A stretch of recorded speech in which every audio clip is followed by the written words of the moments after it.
Good evening. My name is Rona Mensa. I'm a board and ensemble member at the Maryland Ensemble Theater, and I welcome you to our very first pandemic performance. We're very excited about it, but we're beyond grateful to present these selections this evening from the book Catoctin SlaveSpeak by the talented and wonderfully inspiring Elayne Bond Hyman. Catoctin SlaveSpeak is a collection of narrative poems in the voices of enslaved Africans and their descendants who were imported to work at the Catoctin Iron Furnace in Thurmont, Maryland, right here in Frederick County. Based on archaeological artifacts and studies found by the Catoctin Furnace Historical Society, these poems give a voice to the voiceless. Our hope is that in this poetic and emotional piece, it will foster enlightenment and much needed conversation about those upon whom the backs of the foundation of the state of Maryland rests. On this June 19th, ladies and gentlemen, we present Catoctin SlaveSpeak.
Middle passage. We is in the dark, littering the floor, point of no return from that cellar door. We is in the dark deep, swallowed by them sharks, ripped and torn, bone broken, bodies naked stark. We is in the dark. We is lying on them planks, gas-bloated corpses, full of stench we shrank. Dying surround us. Which way we turn? Can't see nor breathe, left to weep and yearn. We is in the dark deep. We is in the deep dark. It is not light down there. Death all round us, clutching for the air. We come up crawling, can't hardly stand, covered in the vomit of those who didn't land. We is in the deep dark hole. We come up from the dark hole, chains dragging feet, hands hurting awful, backs bleeding beat. We come up from the dark hole, blinded by the sun, black mouths pleading, mercy, anyone!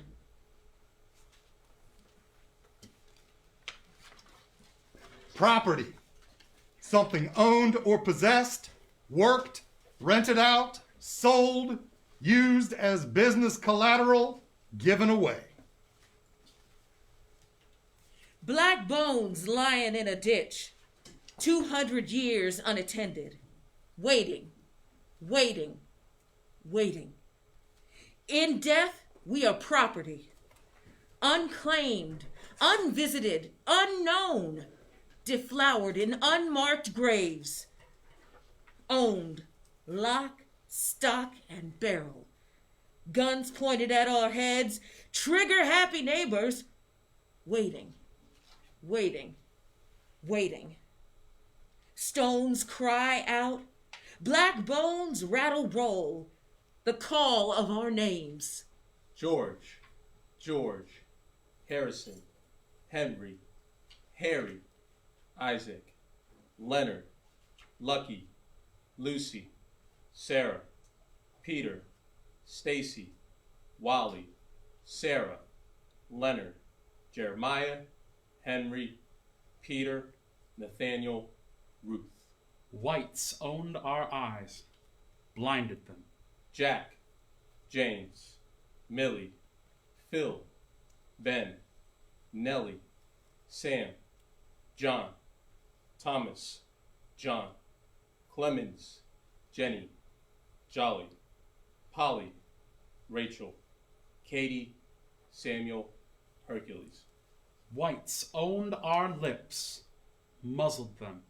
Clemens, Maria, Petty, Sammy, Susanna, Allie, Ann, Ben, Betty, Betty, Big Dick, Bill, Kate, Charlotte, Christina, Chloe, Elsie, Esther.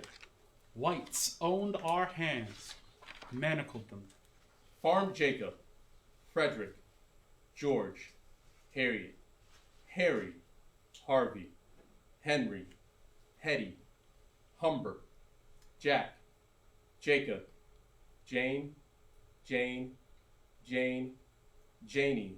Joe, Larkin, Lewis, Len, Liddy. Whites owned our feet, shackled them.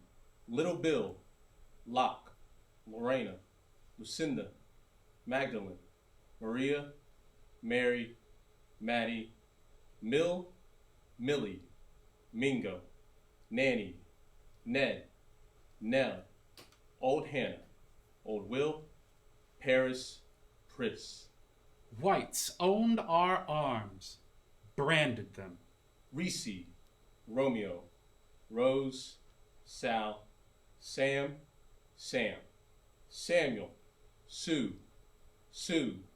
Toby, Wally, Will, Hanson, Big Bill, Daniel, Isaac, John, William of Elizabeth. Whites owned our vaginas, raped them. Lucy, Jane, Caroline, Georgiana, Emily, Annalise, Sarah, Mary, Ellen, Mary, Meredith, Bisi, Anne, Anna, Mary, Caroline. Whites owned our necks, hung them. Andrew, Julia, Lucy, Mary, Peter, Sarah, Sylvester, Andrew, Eliza, John, Joseph, Mary, William, Martha, Philip, Sarah, Henry, Eliza, Beth, Hezekiah, John, Nathan, Otho, Susan, Sarah, Ann, Isaac, John, Julia, Nick, Peter, Sarah, Simon. Whites owned our backs, broke them. Jacob, Moses, Nicholas, Richard, Mary, Daniel, Anne, Anthony, Richard, James, Patsy, Nace, Rachel, Ann, Bill, Bob, Cherry, Christiana, David, Eliza. Who owns the owner's property? Unknown. Polly, Richard, William, Priscilla, Phoebe, George, Jesse, Thomas, James, Richard Jr., Thomas, Henry, Celeste, Benjamin, unknown. This poem is dedicated to the 271 recorded enslaved Africans of Catoctin Furnace.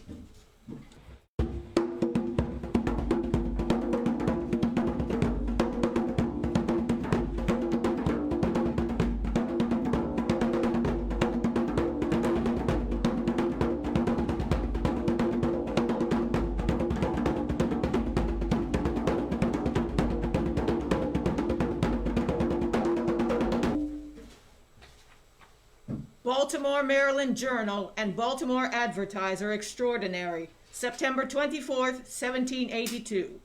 Ran away from the Catoctin Furnace the 8th instant, a Negro man named Peter, a stout, well-made fellow, 6 feet high, 25 years of age, has lately had the smallpox and is much pitted. He was raised on the eastern shore in Dorchester County and calls himself Peter Dorsey. Was purchased lately from Risa Todd of Anne Arundel County, Elkridge, and appears to have his right ear cropped, which no doubt he will endeavor to conceal. Had on, when he went away, a country linen shirt and trousers and good shoes. At the same time ran away a Negro man named Gabriel, belonging to Edward Telfair, Esquire, from Georgia. He is a stout, well-made fellow, about 5 feet 7 or 8 inches high, bow-legged and much pitted with the smallpox, clothing not known, and was bred in the Jerseys. Whoever takes up and secures said Negroes, so that their masters get them again, shall receive £6 reward or £3 for either. James Johnson and Company. New York, August the 29th, 1837. Sir, I have taken this immediate opportunity to give you the following information from your slave man Nat, who ran away from you about the year 1833. Though he has changed his name, I know him to be the man belonging to you from this information which I have obtained from your neighbors, and if you will come to New York immediately, you can apprehend him by applying at the Guylick House on the corner of Delancey and Clinton Street. And there you shall present my name to the barkeeper, and he will give you perfect satisfaction. And should I not be in at the time, you will wait for me a few minutes, and I will be in and see you. Recollect, do you not expose me, you shall call on the corner of Delancey and Clinton Street at the Potter House, kept by Ann Gage, and you will see me, and you shall apprehend your slave in 24 hours. Rob Nicholas, letter to John McPherson, Jr., Historical Society of Frederick County.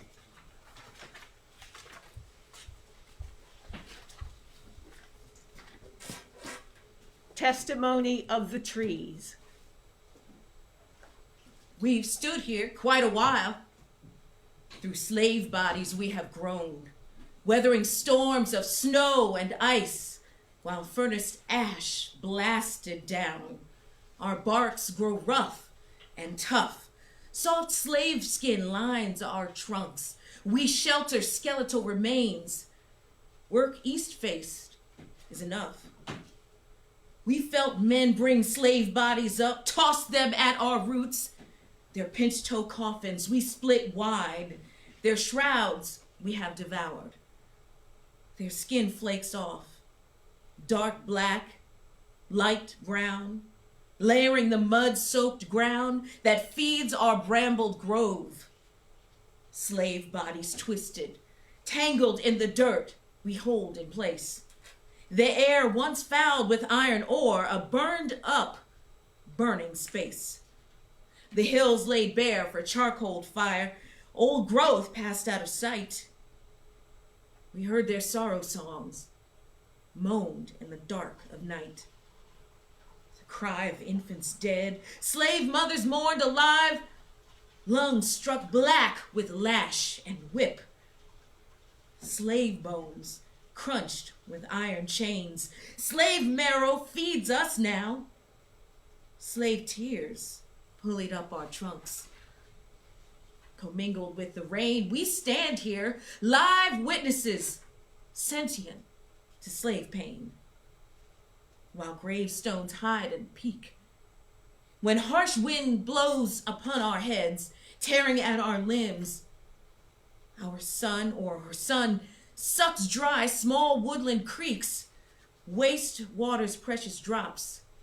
We come together branching up, join hands in silent hymns. We sway toward one another, supported by the songs. Slave voices whisper from below and steady us along. For even in our shadowed grove, slave bodies reach toward life.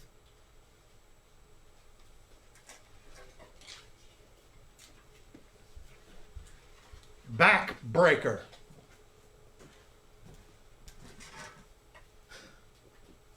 "'Twas back-breaking work, putting coal to that furnace. My body scarred, with road maps of burns, hair singed, nails black. I was bent over double, couldn't stand up straight. Used to walking that way. No need to looking up, couldn't see the rising. Hurt to turn my neck. Only as folks looked up to me was them churns. I was about their height. Once they got older than 10, most was taller than me. Girls and boys alike.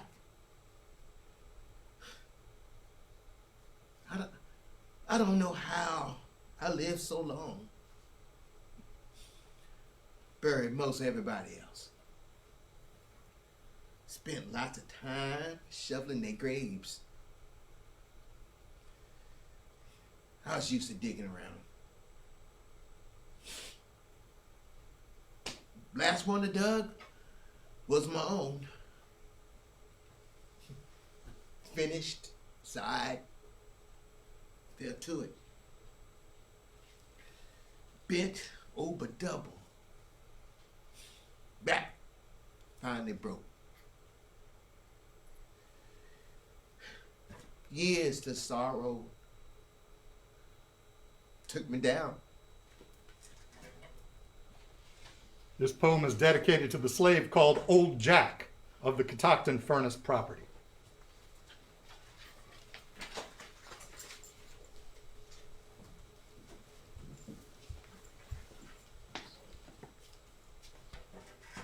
Skin deep. Call me honey. That was my name. Sweet like sugar. Just ripe like a peach. Can't tell it from the pit. I wasn't black by skin. My hair be wavy, sometimes straight. My nose, not broad but narrow. My skin be honey-toned. But I be here just like the rest. My mama, black as coal. My daddy, moon white. He gave me babies too. We worked inside, didn't keep us safe. Wore Mrs. Hand-me-downs. Same hands so quick to strike. Moon white come in the night. Boots crunching on the path. Twigs cracking. Owls hooting. Critters running to them woods. My heart be beating extra hard. My head be pounding too. My lips be thin stretched across my teeth. I almost couldn't breathe. He taken me up anyways. Seemed like he joyed the way he could. Toss me down and then up. Like to lick and tickle my skin with his tongue. Then bite me with his teeth. I weren't but 8 or 9. Hopping back and forth when Moonwhite caught me. His breath be stank. His hands be rough, pulling down my pants. It hurt me something awful.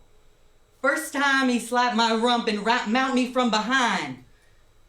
Hurt me something awful. He were too big for me. That time I'd bleed. Thought I'd be dead. Woke choking from the weight. Arm Moonwhite heavy on my neck. Black mama come. Fetch me quick or lay her body near to mine. she hoping he take her instead. Sometimes he did, sometimes not. We was both spectin'. Them chillins come out screamin'. I didn't have no milk. Black mama nursed them, 2 of them, till her teats run dry. Some babies look like me. Honey brown or pink. Skin shade charcoal from the furnace. Or dark like molasses or high butter yellow. Milky white like that moon. Hair be smooth or woolly. Died before they time. Thank God they never knew what my black mama knew, that we was slaves, especially when we did taste like honey. This poem is dedicated to the slave girl, Yellow Girl, of the Catoctin Furnace Property Records.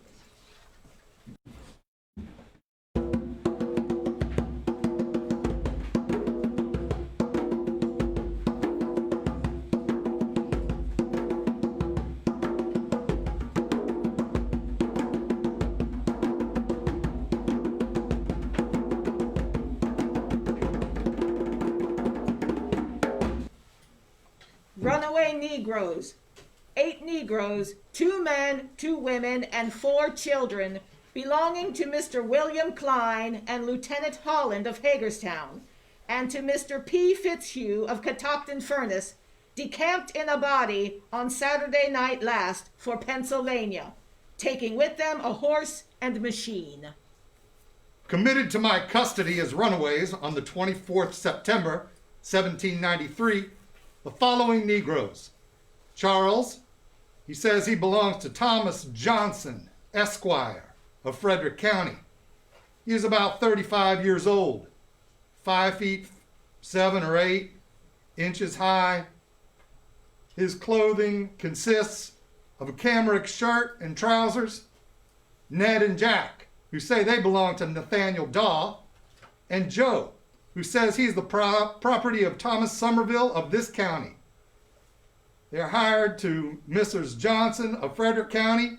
Their masters are desired to pay charges and take them away.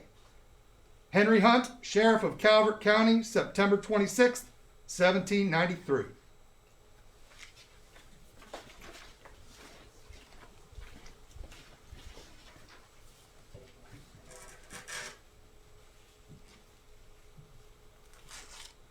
Runaway. I shall bare my teeth too, stretch my gums back, holding head high. I shall raise up my throat, pump tissue with air pushed through lungs. I shall crouch with ears pricked, pawing the earth on padded feet.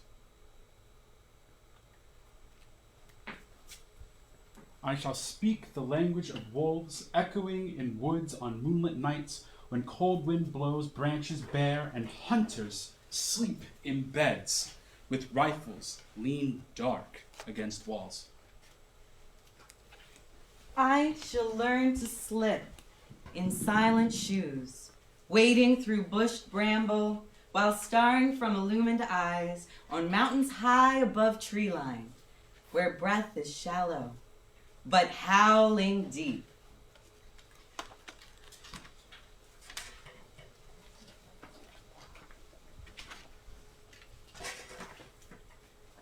Detained. Beneath the tree branch that held the rope that wrapped round some great-grandfather's neck, marched 7 generations down the 2 tall men-boy bodies of Black Baltimore. Snatched up off porches or street corners near their mama's house where they haven't seen for 3 full days. They walk in lineup in uniforms of tan pants, gray shirts, white socks, slipped into sandals. Bereft of cell phones, guns, and fathers, they stand straight, 6'3", 6'5", shoulders square, these handsome man-boy bodies strong, wearing bullet wounds. Their truancy has bought them tickets on the ships that sailed from West African shores to the rural wilds of white Maryland, where they live out their sentences of indenture medicated to bunk sleep. locked in brick-stacked rooms to which they hold no keys. For the first time in their late teen men-boy lives, they eat 3 meals a day, sitting at tables, a family-style throwback leaving into Beaver, without June or Ward's doting smiles, replaced by ever-watchful staffers making paper trails, while they practice trades at the furnace. 2 or 3 leave this rite of passage place and move to college campus hoping to board ships headed into mainstream. 2 more join Uncle Sam and learn to carry weapons legally, pointing them at men boys in Iraqistan, while some graduate to adult detention centers in lock-me-down life instead of most, who meet gunfire death, caught in the cycle into which they are born but cannot flee. Maryland has the highest juvenile incarceration rate of any state in the nation. Baltimore has 3 times the rate of other municipalities within the state. This poem is dedicated to the teenage youth detained at Silver Oak Academy.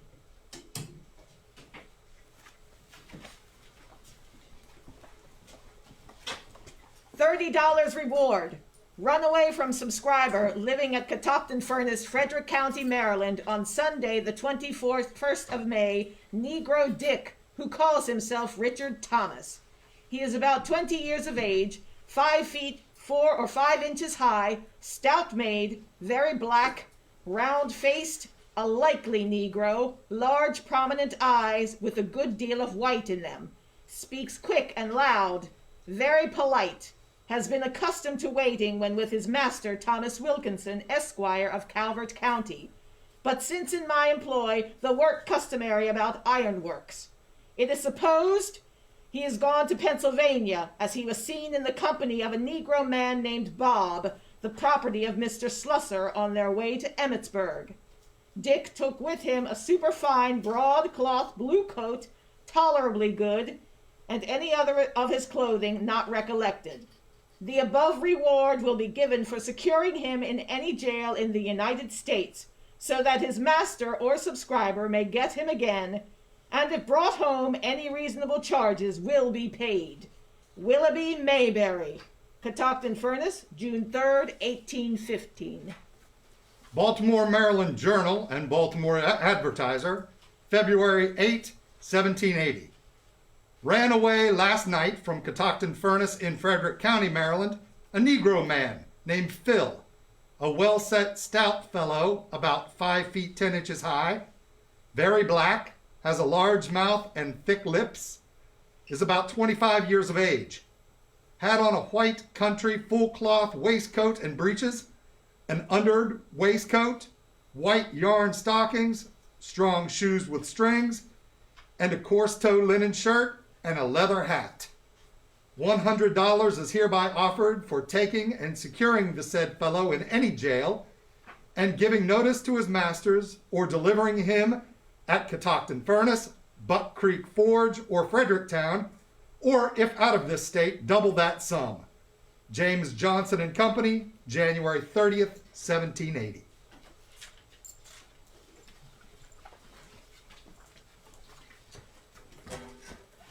Iron worker.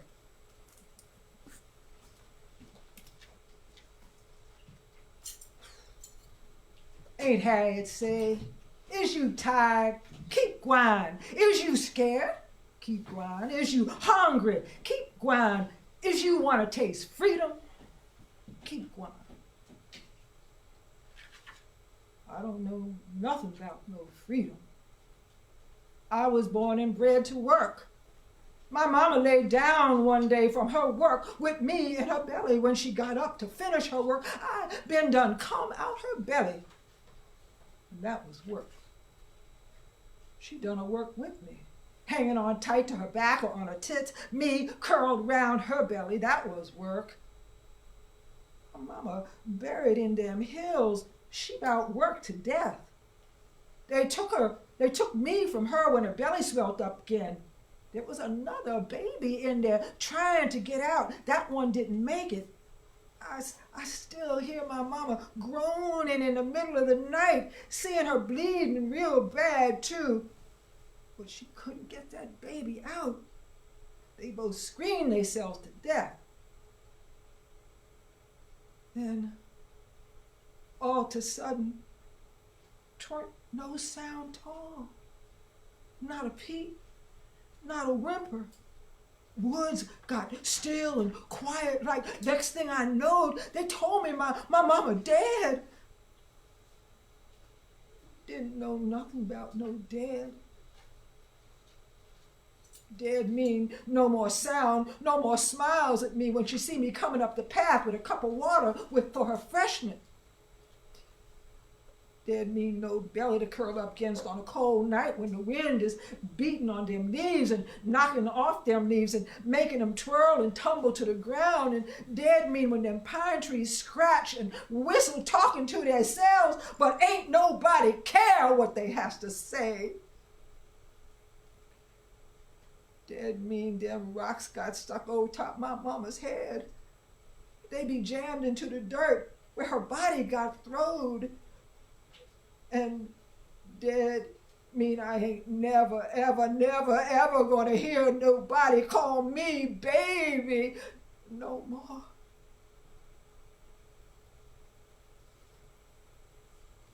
Dead mean I ain't got no name but gal. Gal this and gal that. So now I knows about work too. Now I ain't one who pulled it out of them mountains. I ain't one to take it and throw it in them red hot coals. I ain't one to stand in that heap of horror.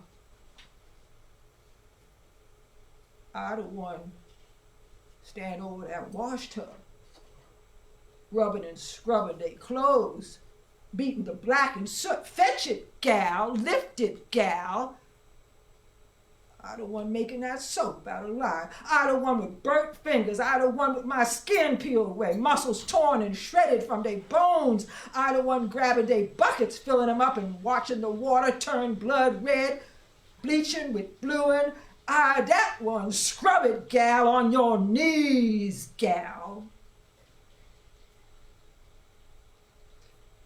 I the one tired of trying to please 'em. Get up, gal. Get down, gal. Can't make 'em happy no how. Come here, gal. Go there, gal.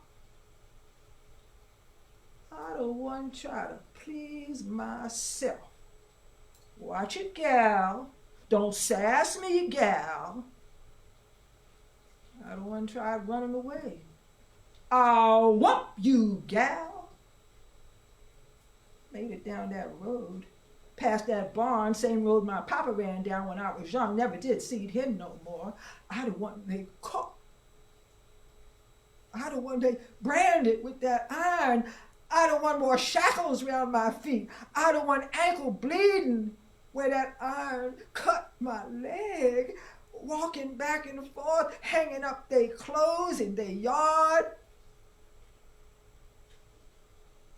I the one hit in the head, beat on the back, cut on the hand, slap on the face.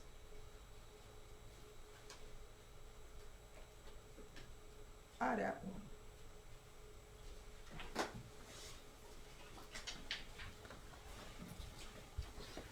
The Grateful Dead. By calling out our names at the sound of the chapel bell, We are remembered. By keeping watch over the earth, our sacred place. We are honored. By studying our bones, dug up and reassembled. We are made human. By reciting our stories, spoken in the language of poetry. We are resurrected. Many generations who come upon us will know we are full of greatness.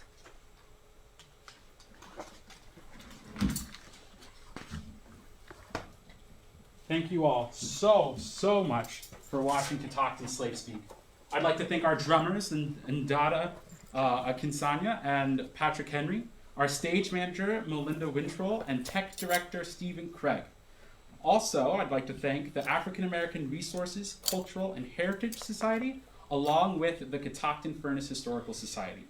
Books are on sale at their website, and there will be a link posted. The poster art was done by Penny Gamble Williams. And a special thanks to Carol Williams with the FSK Hotel Apartments. My name is Zachary Harris, and let me introduce you to the rest of the cast.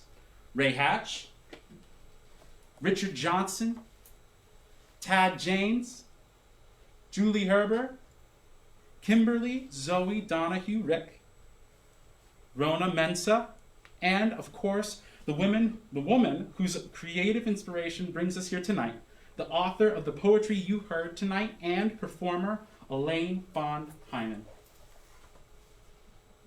Please help support Maryland Ensemble Theater and the Catoctin Furnace Historical Society, as both are nonprofit organizations. Links are provided. Finally, as we end this performance, our drummers will play 8 minutes and 46 seconds in honor of George Floyd and all others that have fallen due to police brutality and racism. Thank you for listening.